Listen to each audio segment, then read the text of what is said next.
El Consejo de la Federación de Rusia responde con un sí a la propuesta presidencial de enviar fuerzas a Ucrania con el objetivo de calmar la crisis en ese país. Lo que falta ahora es la decisión del jefe de Estado y el comandante supremo Vladimir Putin. Nuestra corresponsal Alexandra Bondarenko nos da todos los detalles en directo.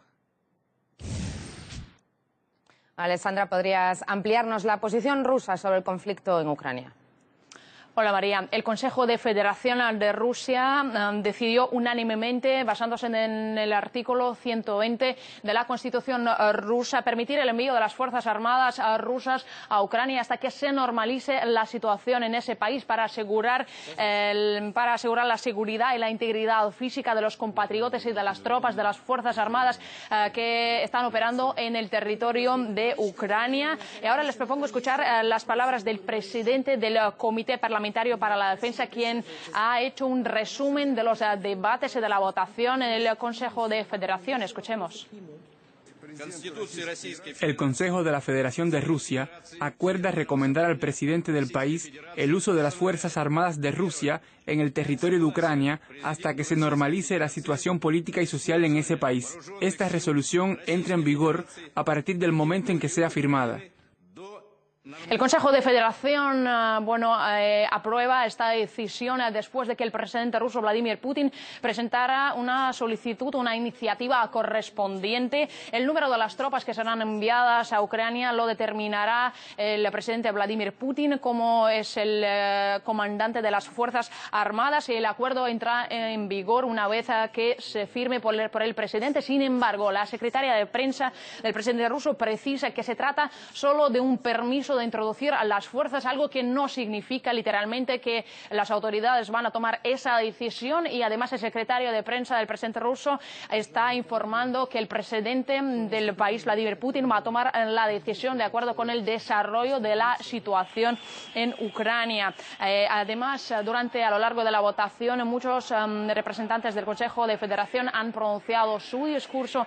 Se decía que la gente armada ha tomado a fuerzas el poder, que se trata de un grupo de nacionalistas, que en las fronteras entre Rusia y Ucrania la gente está muy preocupada por lo que está pasando en Ucrania, que si la gente armada llega a las regiones donde viven los ciudadanos rusos se va a derramar mucha sangre, ya que se trata de un grupo de los nacionalistas que tomó el poder. Además, se dice que no se puede soportar esa situación más. Se trata de una verdadera revuelta, y además todos dicen que muchos están sorprendidos por la postura de los países occidentales, ya que el presidente destituido Viktor Yanukovych fue elegido de manera legítima, fue elegido en las urnas, y que cuando fue elegido, sea bueno o malo, todos los líderes de Estados Unidos, de la Unión Europea, de otros países occidentales lo han aceptado, y ahora se trata y vemos un escenario, una postura completamente distinta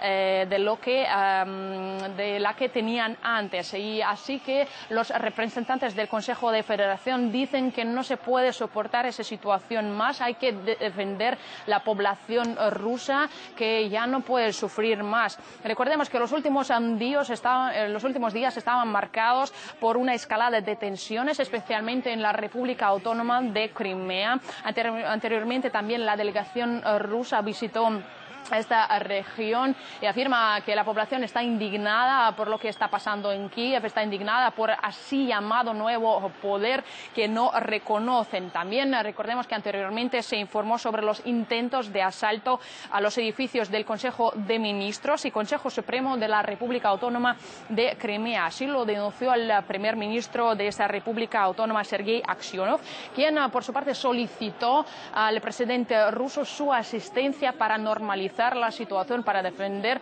a la población en esa región. Además, anteriormente la Cámara Baja del Parlamento ruso denunció que se produjo un ataque al Ministerio de Interior de la República Autónoma, por lo cual pidió al presidente también tomar todas las medidas necesarias para defender al pueblo de los abusos y de la violencia, ya que se dice que se han registrado incluso varios heridos. El mismo presidente ha calificado esa situación de extraordinaria, pero recordemos que a pesar de aprobar la decisión de introducir las Fuerzas Armadas a Ucrania, todavía no se ha tomado la decisión al respecto. El presidente va a decidirlo de acuerdo con el desarrollo de la situación.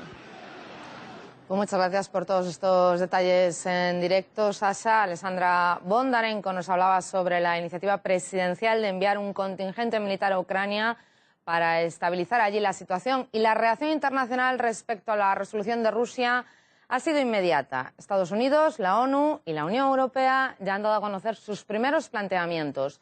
Conectamos en directo con nuestro corresponsal Nicolás Sánchez O'Donovan para que nos amplíe esta información. Hola, Nicolás. Como decíamos, ¿cómo ha reaccionado la comunidad internacional ante esta resolución de Rusia? Hola, María, ¿qué tal? ¿Cómo estás? Pues tú lo decías muy bien, reacción inmediata en la comunidad internacional. Era de esperar, ¿no?, ante esta nueva decisión en Rusia, pero vamos por partes, ¿no? La decisión, como muy bien explicaba Alessandra en su directo, pues está tomada, pero aún no se ha dado ningún paso, ¿no? Pues bien, esa situación ha llevado a una reacción que, digamos, está en un paso intermedio. Vamos a explicarlo de una manera bien sencilla. En primer lugar, es el Consejo de Seguridad el que se vuelve a reunir. No hay ninguna resolución, no hay nada definitivo. Están, digamos, en stand-by, están analizando esa posible situación, ese posible escenario. Y entonces, ayer vimos en la jornada del viernes cómo hubo una reunión de urgencia, propuesta, por cierto, por Kiev. Hoy, dentro de aproximadamente 3 horas, volverá a reunirse ese Consejo de Seguridad de manera urgente para tratar la situación y para esperar, ¿no?, a ver las noticias que llegan desde Rusia, si finalmente se envían o no esas tropas a Ucrania, y dependiendo de lo que pase, pues se tomarán una decisión u otra. Lo que está claro es que en el Consejo de Seguridad hay mucha preocupación y, por lo tanto, se vuelven a reunir pues de carácter urgente, como ya hicieran en la jornada del viernes. Tendremos que esperar a ver lo que sale de esa reunión. Será una reunión, como de nuevo, a puerta cerrada, y veremos las reacciones, ¿no? Veremos también las reacciones por parte del representante ruso, ¿no?, de Churkin, que ayer mismo, ¿no?, pues valoraba la situación pues con cierta incredulidad, ¿no? Y vamos a ver qué es lo que pasa en el Consejo de Seguridad. La segunda reacción internacional de alcance es la de Estados Unidos, y en el mismo plano, ¿no? No hay nada definitivo, pero sí hemos escuchado a las autoridades estadounidenses salir al paso y decir que ya están preparando unas posibles respuestas, ¿no? Eso nos da un poco una idea de cuál es el escenario ahora mismo, ¿no? También un poco repitiendo la línea que escuchábamos en la jornada del viernes, cuando Barack Obama pues salía diciendo que una posible intervención tendría un coste. Utilizaba ayer esa palabra. Pues hoy está Estados Unidos estudiando posibles respuestas a ese posible envío de tropas por parte de Rusia a Ucrania para estabilizar pues la situación. La tercera reacción, el tercer bloque que reacciona de manera inmediata, es la Unión Europea. Sabemos que va a haber una reunión de urgencia, será el lunes, el día 3 de marzo, y será pues una reunión de los ministros de Exteriores de esa Unión Europea, todos pendientes de lo que pueda pasar, de ese posible envío de tropas a Ucrania, algo que, como bien hemos explicado ya en este informativo, aún no es definitivo, y por lo tanto la comunidad internacional un poco a la espera, preparando esas posibles pues consecuencias, ¿no?, a un posible envío de tropas por parte de Rusia a Ucrania. Por lo tanto, tenemos Consejo de Seguridad por un lado, Estados Unidos por el otro, y Unión Europea, la comunidad internacional en bloque, reaccionando a este nuevo episodio de la crisis en Ucrania. Además, Nicolás, escuchábamos en ese Consejo de la Federación de Rusia decir que quizás era apropiado retirar de Washington al embajador ruso en Estados Unidos. ¿Por qué? ¿Qué más datos tenemos? Pues sí, María, es un apunte interesante, ¿no? Podríamos estar ante un hecho insólito, podríamos estar ante la retirada del embajador ruso en Washington. Sería ciertamente, ¿no?, un paso que pues congelaría prácticamente las relaciones diplomáticas entre ambos países. Ayer escuchábamos la información de que incluso Barack Obama podría no asistir, ¿no?, a la cumbre del G8 de junio que se celebrará en Sochi. Hoy pues tenemos esta noticia, posible retirada incluso del embajador de Rusia en Estados Unidos. ¿Y todo por qué? Pues por el tono amenazante utilizado por el presidente estadounidense recientemente, por Barack Obama. Escuchemos ahora cuáles fueron las palabras que tanto han irritado en Rusia por parte del presidente Barack Obama. Lo escuchamos. Cualquier violación de la soberanía y la integridad territorial de Ucrania sería profundamente desestabilizadora y no responde a los intereses ni de Ucrania, ni de Rusia, ni de la Unión Europea. Sería una clara violación del compromiso adquirido por Moscú de respetar la independencia, soberanía y fronteras de Ucrania y de las leyes internacionales. Estados Unidos respaldará a la comunidad internacional en afirmar que habrá costes en caso de una intervención militar en Ucrania. Por lo tanto, reacción internacional, posible choque diplomático, en definitiva, esta crisis en Ucrania que está siendo un auténtico terremoto en la comunidad internacional.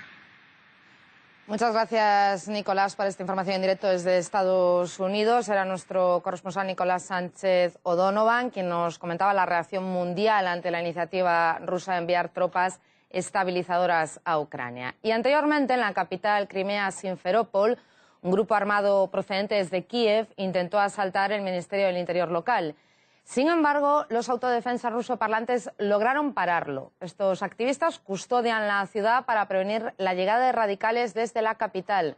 Gonzalo Guancha nos cuenta más en directo. Hola Gonzalo, ¿qué más datos tenemos sobre ese intento de asalto?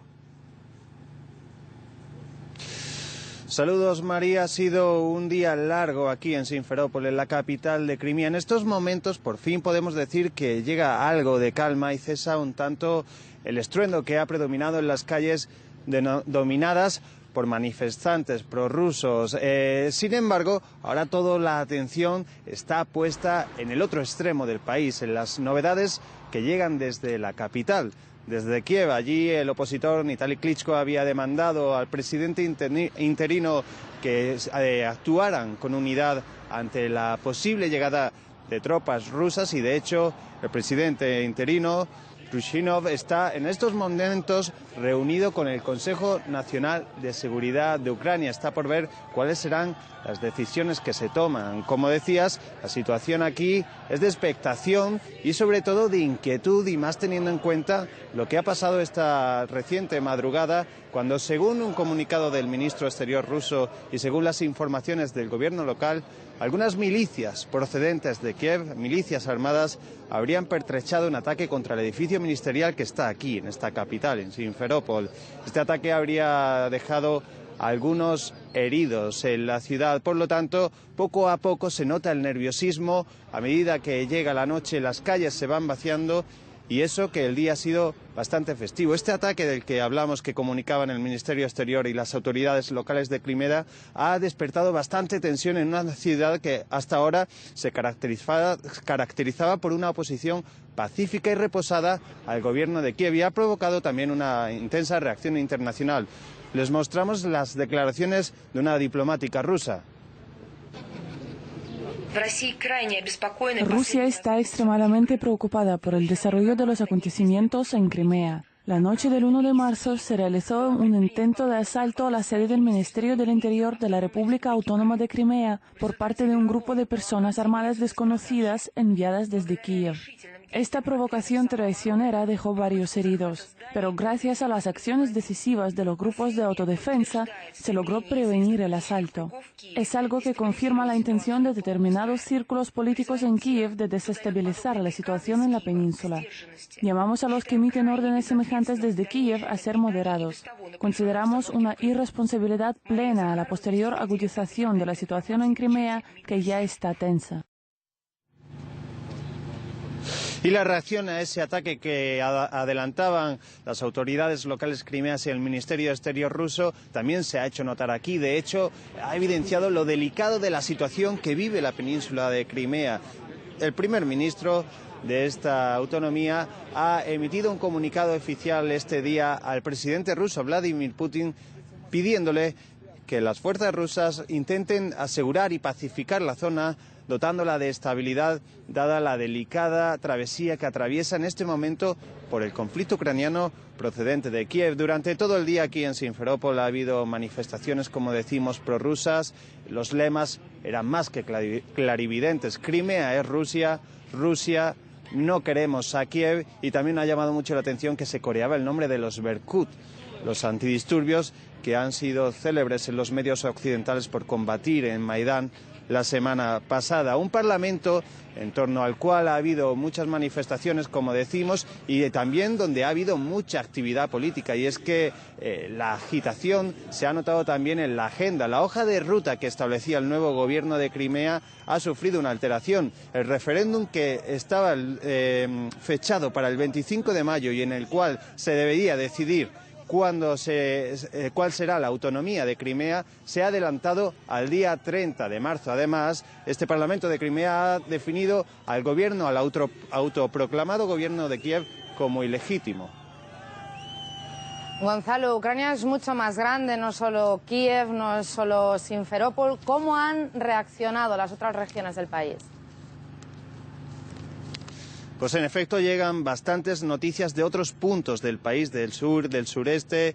En concreto, el punto más caliente que debemos mencionar con más inquietud ha sido la ciudad de Kharkov. Durante esta jornada allí se han celebrado manifestaciones que, al igual que han sido aquí, allí aunaban a miles de personas, aunque lamentablemente allí no han tenido el carácter pacífico que ha habido aquí en Crimea. Según las informaciones que nos llegan desde Kharkov, ha habido incidentes que han comenzado con las provocaciones del sector derecha, de los pro-Maidán, podríamos decir, que han intervenido en estas manifestaciones prorrusas. Ha habido reyertas, ha habido conflictos, según nos cuentan y según las informaciones que llegan, los radicales de Maidán han llegado incluso a atacar el servicio público de transportes. Ha habido disparos y ha habido explosiones y finalmente, tras estas reyertas, en el edificio de la administración local ha acabado ondeando la bandera rusa. Prácticamente el mismo capítulo se ha vivido en Donetsk, donde ha habido varios miles de manifestantes también, y allí en concreto con una petición específica que era la de establecer la lengua rusa como la lengua oficial de esta región. Recordemos que una de las directrices del nuevo y autoproclamado gobierno de Kiev era establecer el ucraniano como la única lengua. Sin embargo, allí la petición es totalmente opuesta. También ha habido en Odessa manifestaciones, en este caso pacíficas, y en todas ellas hay una pauta común, que es la disidencia y el distanciamiento total con Kiev, y por otro lado un acercamiento hacia Moscú, un acercamiento que se entiende aquí en concreto en Crimea por una relación cultural muy estrecha y un vínculo político que se está establecido desde hace muchos años. Para hablar de esta relación tan peculiar hemos preparado el siguiente reportaje. Ucrania, un país bipolar donde una realidad implica la existencia de otra que en este caso es contradictoria. Ucrania tiene la Plaza Maidán en Kiev y su antítesis en Simferópol, Crimea, la otra cara de la moneda del conflicto ucraniano. La ciudad se sorprendía con la aparición de grupos armados en el aeropuerto. Después que edificios oficiales y el Parlamento de la República Autónoma hubieran sido ya ocupados, la incertidumbre era despejada por los hechos. Sin disparos, sin violencia y sin exigencias, las milicias han permanecido al margen. El Parlamento se reunía y el aeropuerto funcionaba con normalidad hasta llegar la noche. Sin embargo, la calma en Simferópol contrastaba con el bullicio mediático y el revuelo en las redes que anunciaba la invasión rusa de Crimea. Hablar de invasión de Rusia, eso es una patraña, pura demagogia. No tenemos ningún tipo de intervención. Algunos políticos rusos nos han visitado, pero también muchos lo han hecho en Maidán.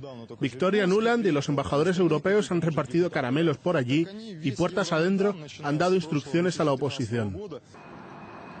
Al igual que en Maidán, aquí las posturas son tajantes. Frente al Parlamento, en una actitud totalmente pacífica, han desfilado decenas de crimeos que renegaban del giro de timón que ha tomado su país, un país en el que apenas se sienten incluidos.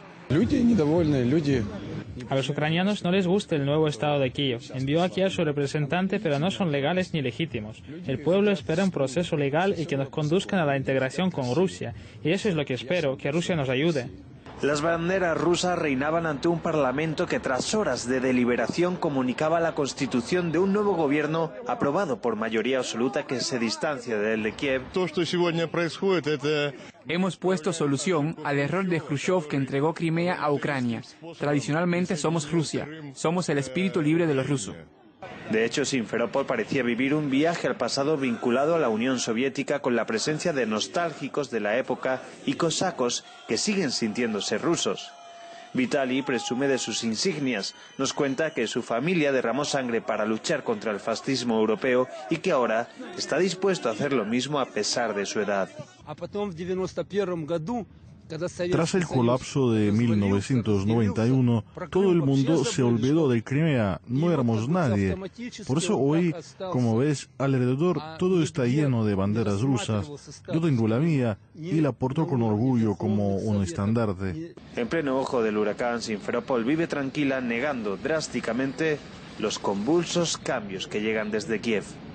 Al igual que sucedió en Maidán, la política sale del Parlamento a la calle. Con el nuevo gobierno recién elegido, los parlamentarios salen a la plaza para explicar una nueva hoja de ruta política basada en la unidad de Crimea, una región con una diversidad étnica muy importante, y una nueva hoja de ruta marcada por un movimiento pacífico en el que quieren que Rusia esté presente. Desde Crimea, Gonzalo Guancha, RT. Y conectamos ahora en directo con el doctor en Historia Contemporánea, Higinio Polo, para su valoración sobre la actualidad que se está viviendo en Ucrania. Hola, Higinio, perdona que te he cambiado el apellido. ¿Cómo ha permitido el gobierno interino de Ucrania que se llegue a estas circunstancias? Bueno, lo que está haciendo el gobierno de Kiev es intentar controlar todo el territorio del país, pero en ese intento hay que hacer toda una serie de precisiones que ayudan a entender qué está pasando. Primero, que el gobierno de Kiev es ilegítimo. Es un gobierno que está compuesto por ultranacionalistas, por miembros de la extrema derecha, incluso por simpatizantes nazis, que están enviando grupos de matones armados por diferentes territorios de Ucrania, con el intento de apoderarse de la mayor parte del país y a partir de ahí impulsar un determinado programa. Hay que decir, por ejemplo, que este gobierno ilegítimo de Kiev está presidido por Yatsenyuk, que es un hombre norteamericano, es un hombre que obedece a los designios, era el candidato de Washington, y además que es un gobierno que ha surgido después de la ruptura de los acuerdos entre el gobierno de Yanukovych y la oposición. Cuando esos acuerdos fueron suscritos, recibieron el aval del gobierno francés, del gobierno alemán, del gobierno de la propia Unión Europea y también de los Estados Unidos y de Rusia. Y esos acuerdos se convirtieron de inmediato en papel mojado. La segunda precisión que hay que hacer es que en toda esta situación hay una gran responsabilidad por parte de Occidente. Solo recordaré, por ejemplo, los llamamientos que hicieron responsables políticos de distintos países occidentales, europeos y norteamericanos, llamando a derrocar al gobierno de Yanukovych, que más allá de su evidente corrupción había sido elegido por el pueblo ucraniano. Hay que recordar también las visitas al Maidán de ministros, de senadores, de responsables de la Unión Europea y norteamericanos que tuvieron un decisivo papel en la evolución de los acontecimientos. Y más allá hay que recordar también incluso la financiación hecha a estos miembros de la oposición que se han apoderado del gobierno en Kiev, que les llegó desde distintos países occidentales. La tercera cuestión, la tercera precisión es que Rusia ahora tiene que evaluar cuidadosamente la situación, por tres cuestiones también. Primero, porque la situación es muy volátil, puede degenerar, puede evolucionar hacia una guerra civil. La segunda, porque si eso, por fortuna, no fuese así, podría convertir a Ucrania en un estado fallido, que no hay que olvidar que sería también una carga para Rusia, porque ni la Unión Europea ni los Estados Unidos ayudarían económicamente a un estado ucraniano fallido. Y la tercera cuestión, que es la más relevante de todas, es que una hipotética intervención militar rusa abriría una crisis internacional que, más allá de la hipocresía manifestada por el gobierno norteamericano con las palabras de Obama diciendo que se encuentran profundamente preocupados por la intromisión rusa, sin querer ver la propia intromisión norteamericana en los asuntos internos ucranianos. Más allá de todo eso, digo, lo cierto es que una intervención crearía una situación de hecho, porque la respuesta de Occidente sería inmediata y abriría un nuevo escenario que ahora mismo es absolutamente imposible de prever. Pues muchísimas gracias por este análisis tan amplio. Higinio era el doctor en Historia Contemporánea, Higinio Polo, quien nos ofrecía su visión sobre esta crisis en Ucrania.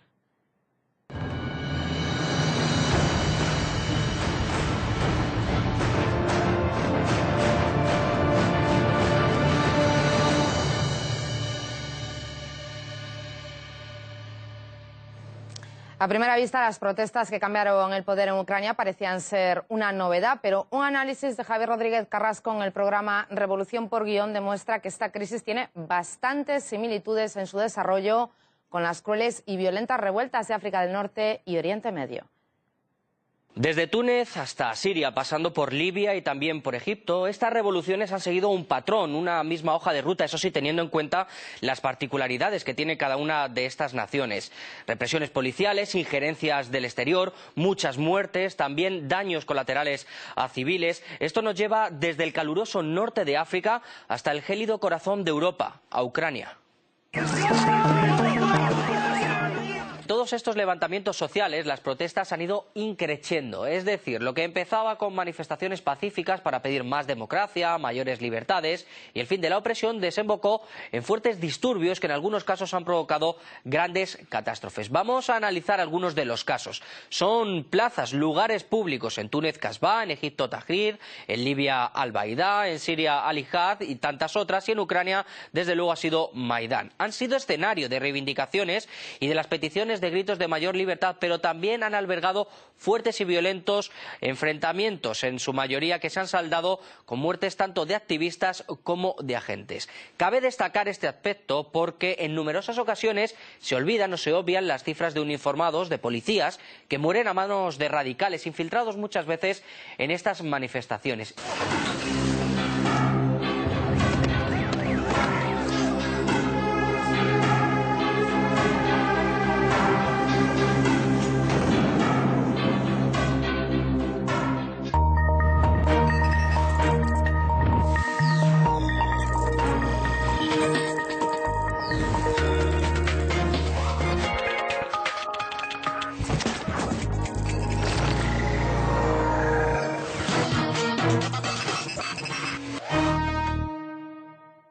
La versión completa del programa Revolución por Guión de Javier Rodríguez Carrasco la pueden ver en nuestra página web actualidad.rt.com. Y al final de nuestro informativo hacemos un resumen de este tema principal. La Cámara Alta del Parlamento ruso aprueba la solicitud de Vladimir Putin de enviar tropas a Ucrania para estabilizar la situación. Ahora es el líder el que tiene que tomar esa decisión. El portavoz de la presidencia rusa ya ha declarado que Putin determinará qué hacer basándose en el desarrollo de la situación. A la parte rusa le preocupa el destino de sus ciudadanos que residen en Ucrania y de aquella capa de la población que habla ruso. Además, la Cámara Alta debatió un paquete de ayudas a Ucrania, y es que la situación en ese país hace que algunos habitantes huyan. Tal es así que el Servicio Migratorio ruso ya declaró que casi 150.000 ucranianos cruzaron la frontera hacia Rusia. Y los que se han quedado en Ucrania, en especial en la parte del este, salen a las calles demandando dejar de acatar las decisiones de Kiev. No consideran legítimo al nuevo gobierno autoproclamado. Estaremos muy pendientes del desarrollo de esta situación. Más noticias en nuestras próximas ediciones.